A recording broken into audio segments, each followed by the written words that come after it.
nanam Islam di Eropa, ya masalah. Terutama di ujung Eropa namanya kampung Yakut, masalah. Di Yakut itu kalau sholat enak, tapi kalau puasa mati. Karena apa? Siangnya 3 bulan, malamnya 3 bulan. Dunianya melengkung gini. Nah itu kalau ngikuti model puasa yang tumbuhnya matahari sampai terbenam, di sana nggak ada air mengalir, yang ada bongkahan salju. Piye loh? Wadi hukumnya begitu piye? Beda-beda lagi. Nah yang ke Persia ketemu orang penyembah api, Sayyidina Ali, sampai akhirnya kemudian Raja Rustum, Raja Parsi masuk Islam. Karena dia masuk Islam akhirnya tidak lagi menyembah api, tapi waktu menyembah api, apinya ditaruh di bangunan tinggi, dikasih nama Manaro. Begitu selesai tidak menyembah api, apinya dibuang, Manaronya ditaruh depan masjid. Akhirnya sampai Bekasi namanya Menara itu sumbangan dari orang Parsi. Orang Afrika ya masih gampang lah, karena masih mirip-mirip sama orang Arab. Di Cina ya orangnya udah mulai berbeda, suruh berjenggot nggak bisa, orang sana nggak punya jenggot kayak orang Arab, rasnya mau nguluin. Jadi mulai berbeda sampai akhirnya masuk sini, manusianya beda lagi. Di sini sudah nggak bisa dengan cara sana persis, nggak bisa. Sunnah-sunnah tertentu nggak bisa diberlakukan di sini. Sunnah makan 3 jari nggak bisa kalau di sini. Kalau di sana masih bisa memakannya kurma, sampai sini soto. Nggak jalan ini, makanya orang sini dulu nggak ribet. Sunnah makan 3 jari, wah di sini nggak jalan. Iya kan, yang ditemukan beda, makanya jadi kiai di Bekasi kan lebih sulit. Kiai di Arab itu sampai sekarang kalau bahas buah ya masih kurma, masih delima. Sampai sini kan ada kesemek, ada duren, ada sapote, ada cipluan, macam tambah banyak. Yang dibahas itu tambah banyak. Di sana bahas binatang paling ya kambing sama unta. Sampai sini ketambahan garangan, ketambahan iwak blodok, macam-macam di sini makan semua, ada laron, ada gendon. Loh, bahkan hantu kalau di sana sampai sekarang masih syaiton sama jin. Sini ketambahan wiwi gombel, suster ngesot, mak lampir, gerandong. Oh tambah banyak hantu di sini kan, tambah banyak. Makanya bahasan ulama-ulama sini ketika ketemu bangsa yang berbeda ya lebih berat. Ketemu agama beda. Siapa sih yang gak kepengen jubahan kayak Rasulullah? Ya kepengen. Tapi orang sini dulu penanam padi, begitu disuruh nanam padi pakai jubah, ya udah jadi mundur gini ya ngusep neng sarung jubah. Makanya jubah yang tadinya baju syar'i dipotong, potongan syar'i namanya syar'un. Lah nggak punya huruf ain, punyanya Mogok Bodongo, maka syar'un jadi sarung, saruan jadi sarungan. Makanya orang sini nggak perlu ribet persoalan celana cingkrang, karena sarung itu fleksibel. Kalau pengen cingkrang linting aja yang agak tinggi dhuwur. Kalau pengen medon plotrono udah selesai. Fleksibel di sini loh. Ini proses kazar'in seperti tanaman. Makanya ketika di sini ada lir-ilir tandure wusu tandur, karena zar'in itu tanaman. Iya kan, sampai lir boyo langsung ya padha zar'in itu tanaman. Yang nanam siapa? Nah ini yang beda. Begitu masuk sini yang ditemui adalah agama Hindu. Otoritas agama di dalam agama Hindu itu di tangan Brahmana, kasta tertinggi. Urusan negara kastanya kesatria, urusan pegawai kasta Vaishya, urusan perdagangan dan pertanian kastanya Sudra. Dan di bawah Sudra itu masih ada kasta yang jelek-jelek, kasta pengemis, namanya Paria. Di bawah Paria ada orang hidup tapi nggak mau minta, senengannya ngentit. Itu kastanya Kuca. Makanya yang suka ngentit bansos itu Kuca.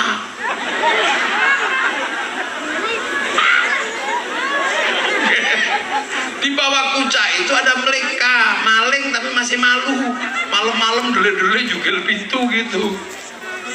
Di bawah meleka ada candala, itu begal, dia udah nggak malu-malu, itu begal. Nah, otoritas agama itu Brahmana tertinggi. Makanya yang bisa ngimbangi Brahmana itu siapa? Wali. Brahmana punya cakti, wali punya karomah. Seandainya nabi itu masih ada, didepi mukjizat ya selesai. Tapi karena nabi nggak ada, adanya kelas berikutnya adalah kelas wali punya karomah, ngadepi Brahmana yang punya cakti. Cina yang didatangkan saudagar, karena yang memegang otoritas orang Cina adalah para saudagar. Di sini nggak mungkin didatangkan saudagar, karena saudagar itu sudra. Orang Brahmana nggak bisa diomongi oleh orang sudra, makanya nggak mungkin Nusantara disebarkan oleh saudagar. Secara ilmiah tertolak. Makanya yang bisa mengislamkan orang sini adalah para wali, punya sakti. Kalau yang lain kan udah beres. Perdagangan di negeri kita sudah beres. Kapal-kapal besar kita udah 70 meter yang menembus jalur sutra. Orang sini diajari perang, ya udah pinter orang sini. Tahun 1250 bangsa dunia yang paling kuat namanya Mongolia, setelah menaklukkan Arab, menaklukkan Cina, menaklukkan Eropa, menantang bangsa Nusantara, dihadapi sama Singasari, Mongolia kalah. Satu-satunya bangsa yang mengalahkan Mongolia pertama kali bangsa Nusantara, namanya Singasari. Jadi maka jangan dikit-dikit orang Nusantara diajak kelahi, itu jangan. Kelahi gitu, nanti dulu, kita masih diem-diem aja. Kalau diajak kelahi berkali-kali, nanti paling kamu juga nyuruh orang sini untuk diajak kelahi. Jadi lah, kita sudah punya semua. Makanya orang sini enjoy. Dunia bercerita tentang kisah cinta, orang sini punya. Orang sana punya kisah cinta Romeo Juliet, berbanggalah dia cerita Romeo Juliet. Orang Arab punya Kais dan Laila. Orang Cina punya Sampai Engtai. Orang sini punya Bariden, punya Ande-Ande Lumut, itu komplit orang sini. Iya kan? Orang sana berbangga bercerita tentang ibu tiri yang kejam dalam kisah Cinderella. Kita punya bawang putih, bawang merah. Orang sana berbangga menceritakan orang kuat namanya Samson. Orang sana punya Samon, kita punya Batu Bondo. Sana bercerita binatang bisa ngomong, kura-kura ninjas, tentang apa itu kucing sama Tom and Jerry. Kita punya Kancil nyuri timur, komplit kok. Apanya yang nggak komplit? Semua juga bisa, sama aja bangsa dunia. Orang sana punya tarian, punya nyanyian, kita juga punya. Alat musik kita juga sudah punya. Orang Eropa punya alat musik namanya gitar, terbuat dari kayu dan tali. Kayu tinggal motong, tali tinggal nali. Orang Arab punya terbang, kayu tinggal motong, kulit tinggal nempelin. Kita punya alat musik gamelan, terbuat dari logam. Lebih sulit membuat alat musik dari logam, karena hanya bangsa yang menguasai ilmu pertambangan yang maju dan penguasaan metalurgi yang mapan mampu membuat alat musik dari logam. Ini kan jadi nggak mudah, bangsa ini sulit.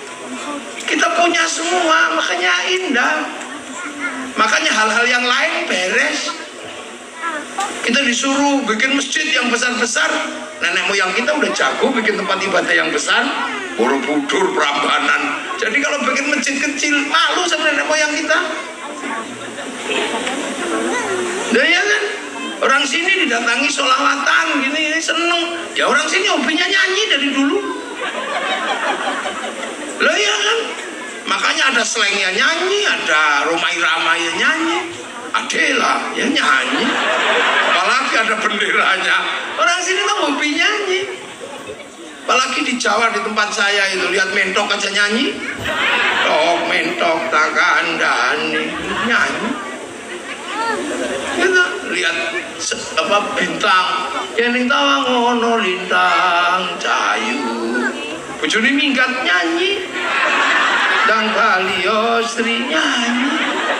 Lu sampai di tempat saya itu hobi nyanyi silit aja dinyanyikan. Mau silit Budi Benayu. Nah, jadi kita ini hobi nyanyi, makanya kedatangan nyanyi apapun ya seneng. Makanya ada sesuatu yang nggak ada lagunya ya nggak laku. Musik rap, Iwaki, yang nggak ada lagunya ya nggak suka, lama-lama ya jelek. Sore hari kita jalan-jalan, habis itu kita beli bakso mencret. Ya mana ada. Coba lah kalau lagunya Benyamin S dulu itu kentut dinyanyikan aja tuh seneng kan ada lagunya. Abang Pak Mustafa lu menye ya seneng lah. Duduk adu Jamila, gadis cantik anak Pak Lurah, ya seneng kok.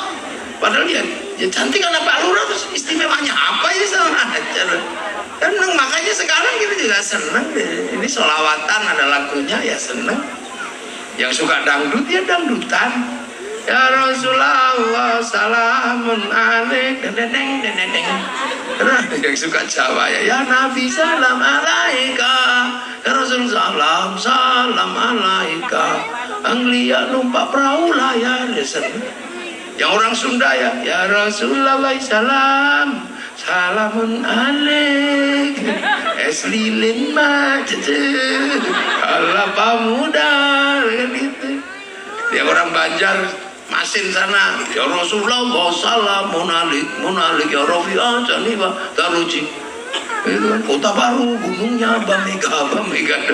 Ini kan semuanya dilakukan. Nah sorop yang dilakukan jadi lebih mudah. Nah karena apa? Itu sudah komplek ada pada bangsa ini. Itu makanya kemudian apa sih yang dilakukan selanjutnya? Ya menegosiasi apa yang ada, bagaimana Islam itu hidup di sini, ketemu dengan agama yang berbeda, suku yang berbeda, bangsa yang berbeda. Makanya konsep Nabi ketika hidup dalam perbedaan, apa yang dilakukan Nabi? Kullukum ra'in wa kullukum mas'ulun an ra'iyati. Kalian semua para pemimpin yang harus hidup saling bertanggung jawab antara yang mimpin dan yang dipimpin. Nah konsep perbedaan tapi saling tanggung jawab itu dalam bahasanya Rasul disebut ra'iyah. Ra'iyah itulah yang akhirnya dipraktekkan di sini menjadi rakyat. Jadi rakyat itu konsepnya Rasulullah, makanya orang sini disebut rakyat. Karena rakyat adalah orang berbeda suku, bangsa, agama, tapi saling tanggung jawab. Dan satu-satunya bangsa muslim dunia terbesar yang mampu menerapkan konsep ro'iyahnya Rasulullah untuk warga bangsanya hanya muslim Indonesia. Ya tentu, gak sungkan. Ini ben ngerti. Jadi kita ini bukan people. Kalau people itu vox populi, vox dei, suara mayoritas, suara Tuhan. Begitu dia mayoritas, dia menindas yang lain, diktator mayoritas. Makanya Indonesia nggak bisa menerima konsep khilafah dan ikhwanul muslimin, nggak cocok sama konsep ro'iyahnya Rasulullah yang berlaku di Indonesia. Dengan gitu. Nah konsep ro'iyah inilah yang pertama kali harus dilakukan oleh Rasulullah. Karena Rasulullah juga begitu di Madinah ketemu kenyataan yang sama dan berbeda-beda. Makanya ada sesuatu yang dari awal ketika Rasulullah jadi nabi sudah disumpahkan kepada Rasulullah. Apa? Watin demi buah tin, itu simbol Nabi Nuh. Sumpah Allah kepada Nuh. Wazaitun Nabi Isa, Nabi Ibrahim. Sumpah ulul azmi Nabi Isa, Nabi Ibrahim itu buah zaitun.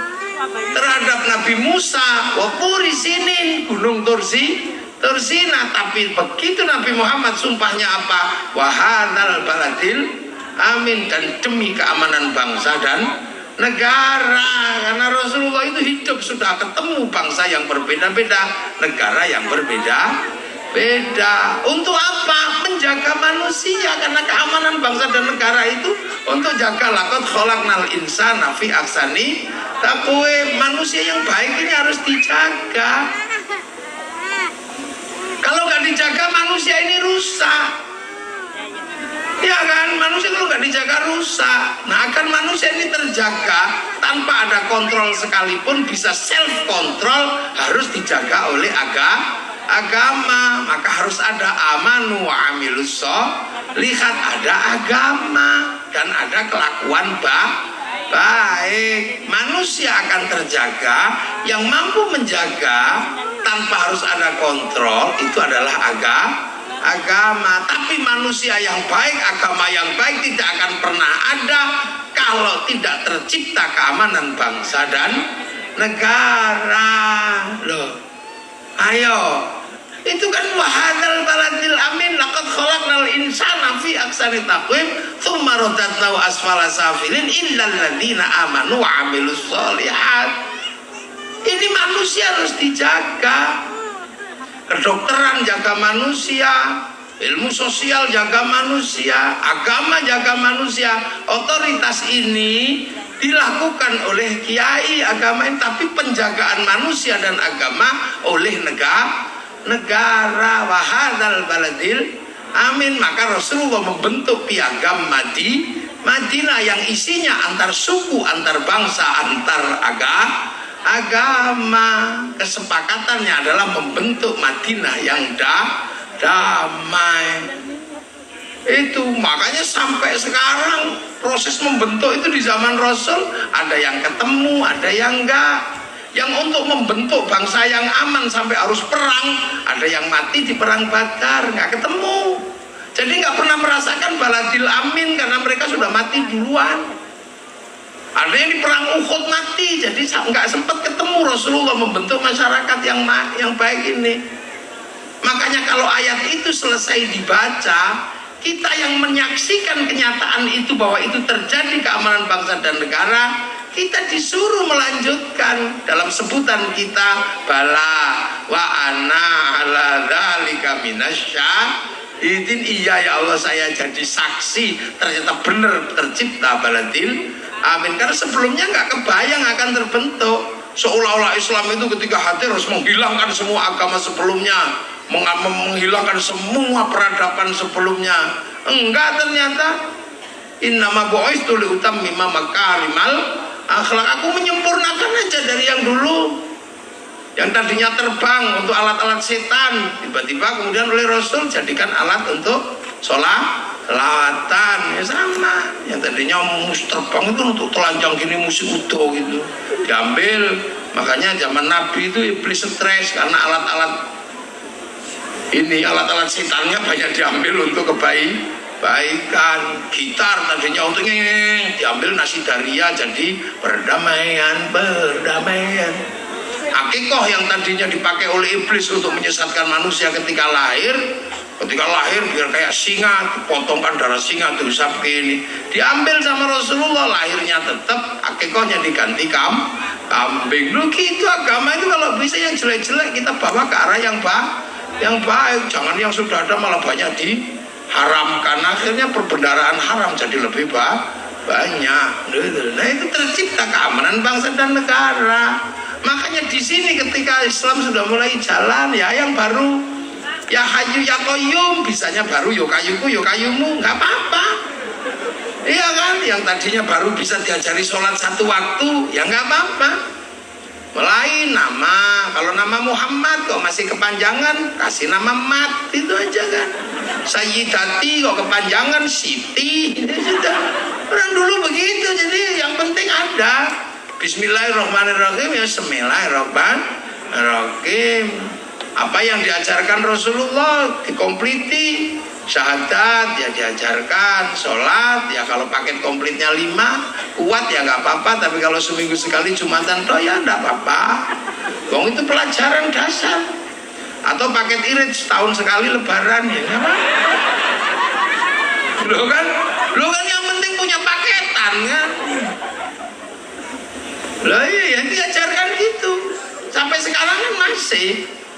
Karena Rasul itu menjelaskan tentang Tuhan agar manusia nanti kalau kembali kepada Allah itu nggak pangling. Makanya rukun iman yang pertama itu iman kepada Allah. Soalnya nanti kembali pada Allah biar nggak kaget. Oh Allah itu ini tau, biar nggak gitu.